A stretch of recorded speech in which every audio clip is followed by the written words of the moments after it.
Hello बच्चों। आज अपन start करने वाले हैं आपके प्रत्यावर्ती धारा वाला चैप्टर। ये चैप्टर बहुत कंसेप्ट वाला है, इसमें गलती होने के चांसेस सबसे ज़्यादा हैं। प्रत्यावर्ती धारा वाला इंपॉर्टेंट चैप्टर बच्चों, मैं जितने भी 50 MCQ हैं मैं आपको पूरे डिटेल से समझाऊंगा। ये आप अच्छे से कर लो, इसके अलावा कुछ भी पढ़ने की आपको नौबत नहीं आएगी। पहला क्वेश्चन देखो बच्चों, आपको वोल्टेज दे रखा है, करंट दे रखा है और आपको औसत शक्ति पूछी है। वोल्टेज कितना दे दिया बच्चों? वोल्टेज आपको दे दिया 100 साइन 100πt। और करंट आपको कितना दे दिया बच्चों? 10 कोस 100πt। और आपको पूछा है औसत शक्ति निकालो बच्चों। जब भी बच्चों वोल्टेज और करंट की इक्वेशन आपको दी हुई है तो सबसे पहले एक ही काम करना, या तो दोनों साइन में होनी चाहिए या दोनों कोस में होनी चाहिए। एक साइन में है दूसरी कोस में है, चलेगा नहीं बच्चों। और आपने फॉर्मूला पढ़ा होगा कि अपन कोस थीटा को ऐसे लिख सकते हैं बच्चों कि साइन थीटा प्लस π/2, क्योंकि साइन 90 प्लस थीटा कितना होता है? कोस थीटा होता है। तो आई को आपको सुधारना पड़ेगा। कैसे सुधारोगे? 10 साइन 100πt प्लस क्या कर दोगे? π/2 कर दोगे। अब ये इक्वेशन बहुत अच्छी इक्वेशन बन गई है। इस इक्वेशन का कोई सिग्निफिकेंस नहीं है। क्यों नहीं है? क्योंकि बच्चों दोनों साइन में होनी चाहिए। अब बच्चों दोनों के बीच का कलांतर कितना है? वोल्टेज। तुम कहोगे सर वोल्टेज का कला कोण तो हो जाएगा, साइन के आगे कितना कोण दे रखा है? 100πt। करंट का कला कोण अब कितना हो जाएगा? तुम कहोगे सर 100πt प्लस π/2। दोनों के कला का अंतर निकालना है तो याद रखना हमेशा वोल्टेज की कला में से करंट की कला को घटाते हैं। तो 100 से 100 घटेगा, आंसर कितना आ जाएगा? कलांतर कितना आ जाएगा? -π/2। यहाँ पर माइनस साइन आपको ये बताएगा कि वोल्टेज करंट से पीछे हैं। वोल्टेज करंट से क्या है बच्चों? पीछे हैं। कितने से पीछे हैं? π/2 से। अब बच्चों देखो, आपको औसत शक्ति का फॉर्मूला आपने पढ़ा होगा, VRMS into IRMS into cos phi. और अपन के पास फाई कितना मिला है? -π/2। यहाँ पर बच्चों वोल्टेज का शिखर मान कितना है? 100। तो RMS मान कितना हो जाएगा? 100/√2। करंट का शिखर मान कितना है? 10। तो करंट का IRMS मान कितना हो जाएगा? 10/√2 इंटू कलांतर कितना आया? -π/2। और कोस के अंदर बच्चों अगर माइनस थीटा आ जाए तो आपको एक फॉर्मूला पता है, कोस माइनस थीटा किसके बराबर होता है? कोस थीटा के बराबर होता है। माइनस हट जाता है और कोस 90 का मान 0 हो जाएगा और औसत शक्ति का मान कितना निकल के आ जाएगा बच्चों? 0 आंसर आ जाएगा। अगला क्वेश्चन, आपको वोल्टता दी हुई है, धारा दी हुई है और आपको शक्ति गुणांक चाहिए। तो मेरे को बताओ वोल्टेज का कला कोण कितना दिखने को मिल रहा है आपको? तुम बोलोगे सर 300t मिल रहा है। धारा का कला कोण कितना मिल रहा है? 300t plus π/6। दोनों का आपको क्या निकालना है? कलांतर। वोल्टेज का कला कोण माइनस धारा का कला कोण घटाओगे तो कितना आंसर आएगा? -π/6। इसका मतलब क्या हो बच्चों कि वोल्टेज धारा से पीछे हैं। कितने से पीछे हैं? π/6 से। अब आपको क्या निकालना है? शक्ति गुणांक। शक्ति गुणांक का फॉर्मूला होता है कोस फाई। कोस फाई का मान आ गया -π/6। और कोस माइनस को क्या कर लेता है? हजम कर लेता है, कोई इफेक्ट नहीं होता है। तो कितना हो जाएगा? कोस π/6 मतलब कोस 30 डिग्री। आंसर कितना होगा? √3/2। √3 का मान लगभग 1.7/2 करोगे तो इसका आंसर आएगा 0.85 के करीब आंसर आएगा। और अपना आंसर क्या हो जाएगा बच्चों? बी हो जाएगा। अगला क्वेश्चन, आपको LCR परिपथ दिया हुआ है और आपको पता है LCR परिपथ में परिपथ की प्रतिबाधा का फॉर्मूला होता है √r² प्लस XC। और XL में बड़ा कौन है? XC। तो क्या लिखोगे? XC माइनस XL का होल स्क्वायर। तो 3 का स्क्वायर कितना हो जाएगा? 9। 7 में से 3 घटेगा, 4 का स्क्वायर 16। और प्रतिबाधा का मात्रक क्या होता है? ओम। तो करेक्ट आंसर कितना हो जाएगा बच्चों? 5 ओम।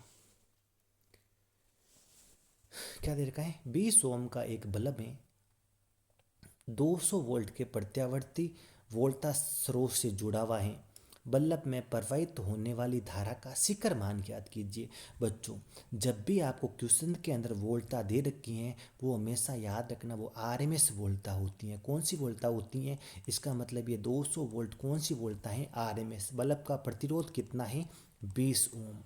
इसका मतलब कुछ नहीं है बच्चों, ये आपका एक बल्ब हो गया, ये एक प्रत्यावर्ती वोल्टता स्रोत हो गया, और बल्ब का प्रतिरोध कितना हो गया? आर। ये प्योर आर सर्किट है। आपको पता है शिखर मान, धारा का शिखर मान निकालना होगा तो फॉर्मूला होगा वोल्टेज का शिखर मान बटा आर।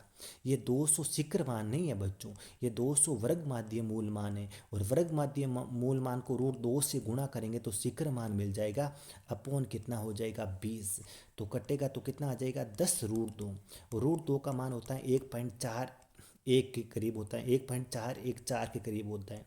तो गुणा करोगे तो ऑलमोस्ट कितना आंसर आएगा? 14.14 एम्पियर। अगर इसी क्वेश्चन में आपको अगर करंट का आरएमएस मान पूछता, तो आरएमएस, अगर करंट आरएमएस चाहिए तो वोल्टेज भी आरएमएस यूज करनी पड़ेगी, अपॉन आर। तो कितना करोगे? 200/20। अगर आरएमएस करंट पूछता तो 10 एम्पियर, शिखर करंट पूछेगा तो 14.14 एम्पियर होगा। बच्चों, इसमें अधिकतम मान पूछा तो ये आंसर आपका गलत होगा, ये आपकी आरएमएस धाराएं, शिखर धारा का आंसर होगा बच्चों 14 पॉइंट कितना हो जाएगा? 14 हो जाएगा। अगला क्वेश्चन, आपको पता है शुद्ध प्रेरकत्व में आपको वोल्टेज है ना बच्चों, अगर शुद्ध प्रेरक वोल्टेज करंट से आगे होता है, कितने से आगे होगा? π/2 से। तो आगे मतलब प्लस, और कितने से आगे होता है? π/2 से। तो शक्ति गुणांक फॉर्मूला होता है cos पाई, तो इसका शक्ति गुणांक कितना आ जाएगा बच्चों? 0 हो जाएगा। कौन आगे होता है? वोल्टेज। किससे? आई से। क्या होता है? आगे। कितने से आगे होता है? π/2 से। और शक्ति गुणांक कितना हो जाएगा? 0। समधारित्र का शक्ति गुणांक, समधारित्र का शक्ति गुणांक कितना होता है बच्चों? पहले इसका कलांतर कितना होता है? -π/2। माइनस क्यों? क्योंकि वोल्टेज क्या? आई से। क्या होता है? पीछे। कितने से पीछे होता है? π/2 से। ये माइनस पीछे को बताता है।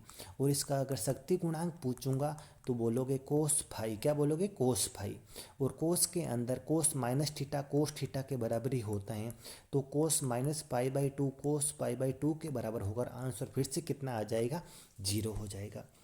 स्रोत की आवृत्ति को कम करने पर प्रेरणिक प्रतिघात किस प्रकार से परिवर्तित होता है? आपको बच्चों कौन सा इंडक्टिव रिएक्टेंस, आपको एक्सेल की बात करनी है। एक्सेल का फॉर्मूला होता है ω/L। अगर आप स्रोत की आवृत्ति को कम करोगे तो आपका प्रेरणिक प्रतिघात क्या करेगा बच्चों? घटेगा, बढ़ता नहीं है बच्चों। प्रेरणिक प्रतिघात कितना हो जाएगा? घट जाएगा। स्रोत की आवृत्ति बढ़ाओगे तो प्रेरणिक प्रतिघात बढ़ेगा, स्रोत की आवृत्ति कम करोगे तो प्रेरणिक प्रतिघात कम होगा। यानी प्रेरणिक प्रतिघात ओमेगा के समानुपाती होता है बच्चों। तो आंसर क्या हो जाएगा? कम हो जाएगा। अगला क्वेश्चन बच्चों, आपको आई दे दिया, वी दे दिया, और आपको औसत शक्ति पूछी है। तो तुमको पता है दोनों साइन के अंदर दे रखे हैं। औसत शक्ति का फॉर्मूला होता है VRMS। VRMS कितना हो जाएगा? 300/√2। IRMS कितना हो जाएगा? 5/√2। दोनों के बीच का कलांतर कितना है? π/3। कितना है? π/3। तो कोस π/3 कितना हो जाएगा? 1/2। तो कितना हो जाएगा? 1500/4। कितना हो जाएगा बच्चों? 1500/4। इसको आराम से काटोगे तो एक बार कितनी बार जाएगा? 3 बार। पीछे 3, फिर कितनी बार जाएगा? 7 बार। तो 775 वोट आंसर एकदम करेक्ट है। ये आपके बच्चों आंसर आ जाएगा। आई होप यहाँ तक आपको समझ में आ गया होगा। अगला क्वेश्चन देखो बच्चों, एक प्रत्यावर्ती परिपथ में आरोपित वोल्टता का मान ये आरएमएस वोल्टता है बच्चों, कुछ नहीं बोला, आरएमएस वोल्टता है। आर का मान दे दिया, एक्सएल बराबर XC है। इसका मतलब ये बच्चों अनुनाद की अवस्था है। किसकी अवस्था है बच्चों? अनुनाद की अवस्था है। किसकी अवस्था है बच्चों? ये अनुनाद की अवस्था के बारे में बात कर रहे हैं बच्चों। इस क्वेश्चन में आपको क्या पूछा है? वास्तव में तो ये क्वेश्चन क्या पूछा है? पहला क्वेश्चन दे रखा है आपको वोल्टता का वर्ग माध्य मूलमान ज्ञात कीजिए। तो क्वेश्चन के अंदर ही दे रखा है, तो आंसर कितना हो जाएगा? 220 वोल्ट। आपको अगर इस परिपथ की प्रतिबाधा पूछता, प्रतिबाधा का फॉर्मूला ये इंपॉर्टेंट है। वास्तव में क्वेश्चन यही था बच्चों। RBC आप 2013 का क्वेश्चन पेपर देखो ना, इसमें ये नहीं पूछा, ये पूछा परिपथ की प्रतिबाधा याद करो। आपको पता है अनुनाद की अवस्था में Z का मान किसके बराबर हो जाएगा? R के बराबर। और परिपथ की प्रतिबाधा कितना ओम आ जाएगी बच्चों? बच्चों 8 ओम आ जाएगी। अगर इसके अंदर आपको ना परिपथ में बहने वाली धारा निकालनी है, आरएमएस धारा निकालो। कौन सी धारा निकालो बच्चों? आपको बोले परिपथ में बहने वाली आरएमएस धारा ज्ञात करो, तो फॉर्मूला क्या होता है? वी आर एम एस बट्टा जेड। और वी आर एम एस कितना दे रखा है? 220। और जेड का मान कितना दे रखा है? 8। ये आपका आई आर एम एस का मान आ गया। पूछे सीकर धारा ज्ञात करो, तो सीकर धारा कितना हो जाएगा? 220 इंटू √2 अपॉन 8 एम्पियर। ये आपको मेन चीज़ तो इसकी प्रतिबाधा निकालनी आनी चाहिए। अनुनाद में प्रतिबाधा न्यूनतम होती हैं और धारा अधिकतम होती हैं बच्चों। ये वास्तव में बच्चों ये सवाल था प्रतिबाधा, और अनुनाद की अवस्था में प्रतिबाधा का मान आर के बराबर होता है। अगला सवाल ये बच्चों इसकी प्रतिबाधा ज्ञात कर, तो इसकी प्रतिबाधा कितना ओम आ जाएगी? ये ऊपर वाला सवाल है, 8 ओम आ जाएगी। प्रत्यावर्ती धारा चक्र के संपूर्ण चक्र में धारा का औसत मान कितना होता है? 0 होता है। एक आपको आई दे दिया, वी दे दिया, और आपको औसत शक्ति पूछा है बच्चों। आसानी से कर सकते हो। कैसे कर सकते हो? वी आर एम एस, पहले I R M S 4/√2, V R M S 200/√2, दोनों के बीच का अंतर कितना है? π/4, तो कितना हो जाएगा? 1/√2। तो कितना आ जाएगा बच्चों? ऊपर 800 हो जाएगा, नीचे 2√2 हो जाएगा, तो कितना आंसर आ जाएगा? 400/√2 आंसर आएगा।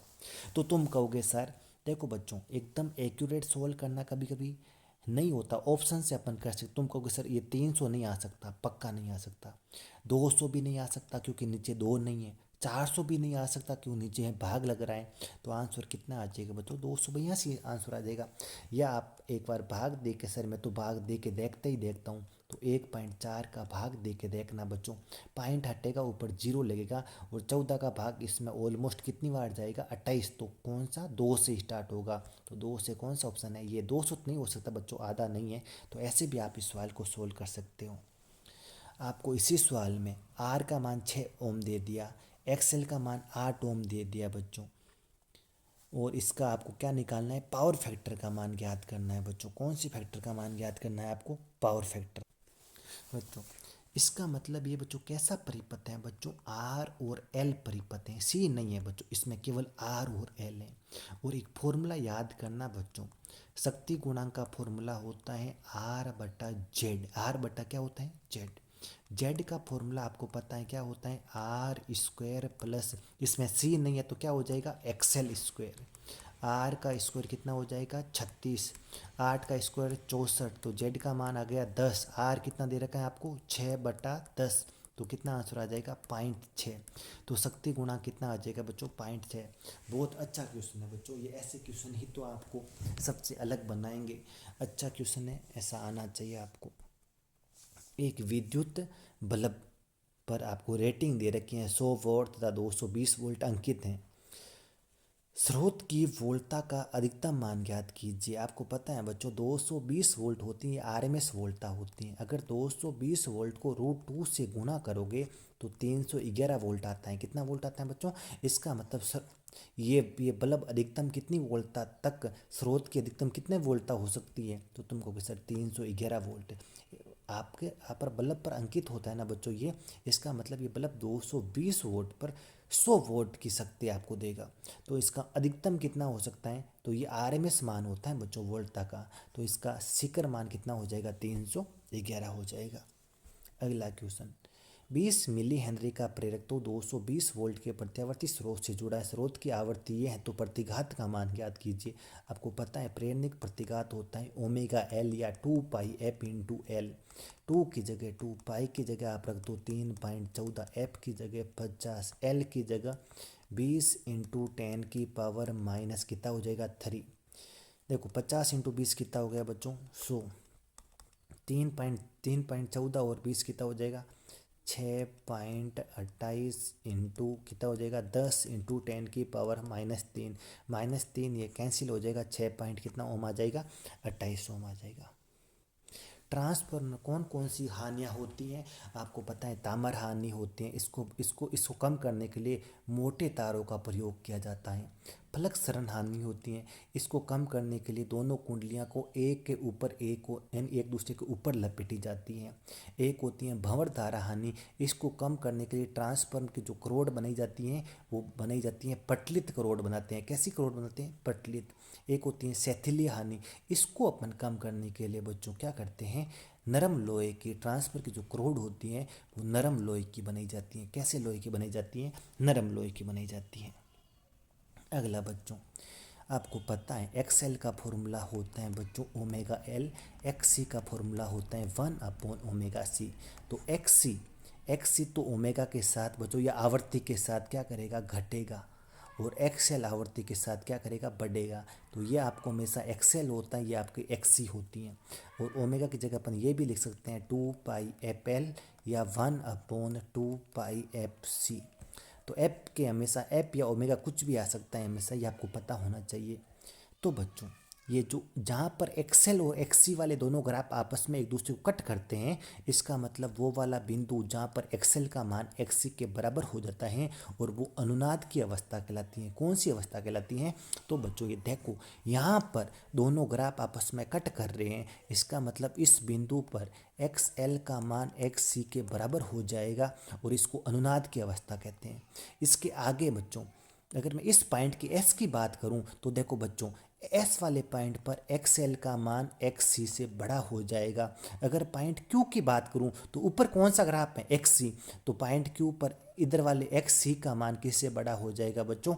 एक्स एल के लिए।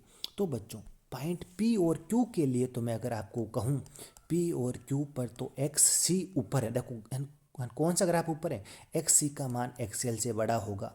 अगर मैं पॉइंट एस के लिए बात करूं तो पॉइंट एक्स ऊपर कौन सा ग्राफ दिखेगा? X L. तो एक्स एल का मान एक्स सी से बड़ा हो जाएगा। तो पॉइंट आर आपको अनुनाद की स्थिति बताता है। कौन सी स्थिति बताता है? अनुनाद की। आपको शक्ति गुणांक दिया है, कलांतर पूछा है। शक्ति गुणांक का फॉर्मूला होता है कोस फाई। 0.5 का मतलब 1/2। इसका मतलब कलांतर कितना हो जाएगा बच्चों? कोस में 1/2 कितना होता है? 60 डिग्री, या कितना हो जाएगा? π/3 रेडियन। अनुनाद की अवस्था में धारा और वोल्टता एक समान कला में होते हैं और कलांतर कितना होता है? 0 होता है। ये आपको दे रखा है। आवर्ती पूछी है, टी के जो गुणा में होता है वो ओमेगा होती है। ओमेगा का मान दे रखा है 60 पाई रेडियन पर सेकेंड। तो आप 2πf रख दो, 60 पाई के बराबर कर दो, एफ आ जाएगा आपका 30 हर्ट्ज आ जाएगा। प्रतिघात का मात्रक बच्चों हमेशा ओम होता है, चाहे वो आपका प्रेरकीय प्रतिघात हो चाहे धारितीय प्रतिघात हो, दोनों का मात्रक ओम होता है। अगला, एक ऊंचाई ट्रांसफार्मर इतने वोल्टेज को इतने वोल्टेज में बदल देता है। तो आपको पता है किसी भी ट्रांसफार्मर में प्राइमरी का वोल्टेज अपॉन सेकेंडरी का वोल्टेज बराबर प्राइमरी की फेरों की संख्या अपॉन सेकेंडरी के फेरों की संख्या। फॉर्मूला होता है प्राइमरी का वोल्टेज 220, सेकेंडरी का ये बता रहा है 1100 है। प्राइमरी के फेरों की संख्या आपको निकालनी है, सेकेंडरी के फेरों की संख्या 800 है। तो आपको एक जीरो से एक जीरो कटेगा, 11 से 2 बार कटेगा, 11 से ये 50 बार कटेगा। तो बच्चों कितना आंसर आएगा? और एक बार ये कितने बार कटेगा? 25 बार कटेगा। तो एन पी आ जाएगा 800/25। कितना आ जाएगा? 800/25। कितनी बार कटेगा बच्चों? 800 में 25 का भाग दोगे, सॉरी बच्चों यहाँ अपन ने मिस्टेक कर दी। ये ऊपर वाला 11 से कितनी बार कटेगा? 2 बार। नीचे वाला 11 से कितनी बार कटेगा? 10 बार कटेगा। 2 से 10 कितनी बार कटेगा? 5 बार। तो 800/5, 800 में 5 का भाग दोगे तो आंसर कितना आ जाएगा? 160 आंसर आ जाएगा। ये आपको पता है अगर शुद्ध प्रतिरोध हो तो वोल्टेज और धारा एक साथ होती है, कलांतर 0 डिग्री होता है और शक्ति गुणांक पावर फैक्टर का मान कितना आ जाता है बच्चों? 1 आ जाता है। अगला क्वेश्चन, प्रत्यावर्ती धारा का वर्ग माध्य मूल मान शिखर मान का कितना गुना होता है? आपको पता है प्रत्यावर्ती वर्ग माध्य मूल मान शिखर मान का 1/√2 गुना होता है। कितना गुना होता है बच्चों? 1/। अन्योन्य ट्रांसफार्मर अन्योन्य प्रेरण के सिद्धांत पे काम करता है बच्चों। प्राथमिक कुंडली में अपन प्रत्यावर्ती धारा प्रवाहित करते हैं जिसके से गुजरने वाला चुंबकीय फ्लक्स चेंज होता है और ये सेकेंडरी प्राथमिक का फ्लक्स सेकेंडरी से गुजरता है। दर्द किसी और को हो तो किसी और को लगे, तब इसको अन्योन्य प्रेरण कहते हैं। ट्रांसफार्मर अन्योन्य प्रेरण के सिद्धांत पे काम करता है बच्चों। अगला, आपको एक यदि 30 माइक्रोफेरेड का एक आवेशी समधारित्र इतने हेनरी से जुड़ा है तो परिपथ के मुक्त दोलन की आवृत्ति। बच्चों ऐसे परिपथ को अपन एलसी परिपथ कहते हैं। कौन सा परिपथ कहते हैं बच्चों? एलसी परिपथ। एल और सी। सी आपको पता है बच्चों ऊर्जा को विद्युत स्थितिज ऊर्जा के रूप में संग्रहित करता है। विद्युत स्थितिज ऊर्जा के रूप में कैपेसिटर ऊर्जा को संग्रहित करता है, जबकि इंडक्टर चुंबकीय ऊर्जा के रूप में अपने ऊर्जा को संग्रहित करता है। इसकी ऊर्जा कितनी होती है? Half L I square. इसकी कितनी होती है? Half C V square. तो बच्चों ऐसे सर्किट में लगातार चुंबकीय ऊर्जा विद्युत ऊर्जा में बदलेगी और विद्युत ऊर्जा फिर से चुंबकीय ऊर्जा में। एक बार समतंत्र आवेशित होगा, फिर निरावेशित, फिर आवेशित, फिर निरावेशित, ये लगातार प्रक्रिया चलेगी। इसको बोलते हैं बच्चों दोलनी परिपथ। कौन सा परिपथ बोलते हैं? दोलनी परिपथ बोलते हैं। और इसके दोलन की आवृत्ति बच्चों होती है रेडियन पर सेकंड में पूछे तो 1/√LC होती हैं। अगर हर्ट्ज में पूछे तो 1/2π√LC होती हैं। आपको रेडियन पर सेकंड में पूछी हैं तो सिंपल आप यहाँ पर इसकी वैल्यू पुटअप करा दो। कितना हो जाएगा बच्चों? 30 × 10⁻⁻6 × 27 × 10⁻³ 27 × 3 मेरे हिसाब से बच्चों 81 होते हैं। कितने होते हैं बच्चों? 81 होते हैं। देखो -3 -9 और प्लस का एक तो कितना बचेगा? 10⁻⁻8 हो जाएगा। बाहर आएगा तो 1/9, ये 10⁻⁻4 ऊपर जाके 10⁻4 बन जाएगा। तो इसको ऐसे लिख सकता हूँ 10 × 10⁻3।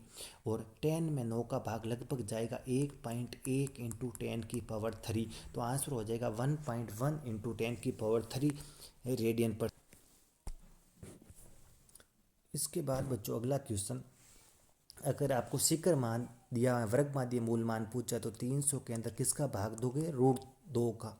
तो आपको पता है कि जो 300 तो हो नहीं सकता, ज़्यादा तो कैसे होगा? होगा नहीं। और अगर यहाँ से आपको 300 में किसका भाग दोगे? 1.5 का भाग दोगे तब 200 आएगा। ये 1.5 नहीं है, 1.5 से कम है, 1.4। तो आंसर आप ऐसे निकाल सकते हो, 212 आंसर आ जाएगा। शुद्ध प्रतिरोधक में धारा और कलांतर कितना होता है बच्चों? 0 डिग्री होता है। शुद्ध प्रेरकत्व युक्त प्रत्यावर्ती परिपथ में धारा और कलांतर कितना होता है? आपको पता है 90 डिग्री। और प्रेरणिक प्रतिघात का फॉर्मूला कितना होता है? ω/L होता है। प्रत्यावर्ती वोल्टा के सिरों पर जुड़े शुद्ध प्रेरकत्व में प्रवाहित होने वाली धारा, धारा आपको पता है वोल्टा से π/2 से पीछे रहती है। समधारित्र का ये आप आसानी से कर सकते हो। अगला, शुद्ध समधारित्र युक्त प्रेरित में आरोपित वोल्टा धारा, ये आसान क्वेश्चन है बच्चों। LCR परिपथ में अनुनाद की अवस्था में आपको पता है कलांतर 0 डिग्री होता है, शक्ति गुणांक 1 होता है बच्चों। बहुत आसान सवाल है जो देख लो। LCR परिपथ में 240 वोल्ट के प्रत्यावर्ती स्रोत से जुड़ा है। अनुनाद पर प्रतिरोध प्रेरकत्व एवं समधारित्र के विभव पतन के मान क्रमशः कितने होंगे बच्चों? ये अच्छा क्वेश्चन है, आपको पता होना चाहिए बच्चों। ये क्वेश्चन मेरी तरफ से बच्चों मोस्ट इम्पोर्टेंट लगा दो। अनुनाद की अवस्था में बच्चों आपका पहली चीज़ तो जितना भी वोल्टेज है वो पूरा का पूरा किसको मिलता है? रजिस्टर को मिलता है। स्रोत का वोल्टेज पूरा का पूरा रजिस्टर को मिल जाता है बच्चों। क्यों मिल जाता है आपको पता है? अपन ऐसे, आपको याद करो, अपन है ना फेजर डायग्राम बनाते हैं तो ये अपन बनाते हैं VR, ऊपर बनता है अपना, याद करो, VL, नीचे अपना बनता है VC। अनुनाद की अवस्था में VL और VC तो आपस में बराबर होते थे, एक दूसरे को क्या कर देते हैं? कैंसिल हो जाते हैं। और अब मैं इन तीनों को जोड़ूंगा तो मेरे को मिलेगी स्रोत की वोल्टता। ये तो जुड़ के क्या होगी? 0। तो VR का मान किसके बराबर होता है बच्चों? V के बराबर होता है। और VL और VC आपस में एक दूसरे के क्या होते हैं बच्चों? बराबर होते हैं। तो इसका सबसे बेस्ट है ना, तो ये पूछ रखा है, ये क्या पूछ रखा है? प्रतिरोध। तो प्रतिरोध को कितना वोल्ट मिलेगा? 240। तो प्रतिरोध में कौन सा ऑप्शन से है? 240। और VL और VC इन दोनों का मान बराबर होना चाहिए। अपन को सोल्व करने की जरूरत नहीं है ना, इसमें सोल्व करने का आपको डेटा दिया हुआ है। तो ये अपने आप कितना हो जाएगा? 120 और 120। मेरे को इसका मान पता है क्योंकि स्रोत की वोल्टेज 240 है तो VR 240, ये मैं श्योर हूँ कि VR 240 ही होगा। क्यों होगा?